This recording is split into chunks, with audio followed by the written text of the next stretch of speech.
گزر گئی، یکم محرم آ گئی، نبی کا شہر،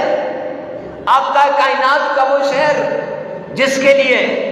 میرے نبی مصلی پہ بیٹھے ہیں، اللہ اکبر، آقا نے ہاتھ اٹھائے، صحابہ دیکھ رہے ہیں، میرا نبی کیا مانگنے جا رہا ہے، آقا کائنات کیا مانگ رہے ہیں، میرے نبی نے ہاتھ اٹھائے، اللہ، صحابہ دیکھ رہے ہیں، میرے نبی اللہ کی طرف متوجہ ہوئے،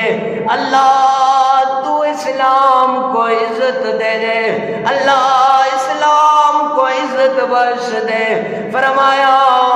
ساتھ ہی دو آدمیوں کا نام لے لیا، فرمایا عمر ابن حشام یا عمر ابن خطاب کے ذریعے سے،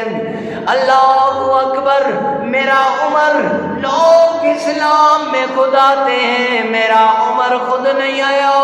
میرے عمر کو نبی نے اللہ سے مانگا ہے، اس عمر کو، وہ عمر جو مراد رسول ہے، وہ عمر جو طلب رسول ہے، وہ عمر جو آقا کائنات کی چاہت ہے، چاہت رسول ہے، اس عمر کے بارے میں جب بات آئی تو نبی نے ہاتھ اٹھائے، اللہ عمر کے ذریعے اسلام کا عزت بخش دے، اس عمر فاروق رضی اللہ تعالیٰ عنہ کو یکم محرم کو شہید کیا گیا۔ ہاں، 18 ذوالحجہ سیدنا عثمان غنی کی شہادت اور یکم محرم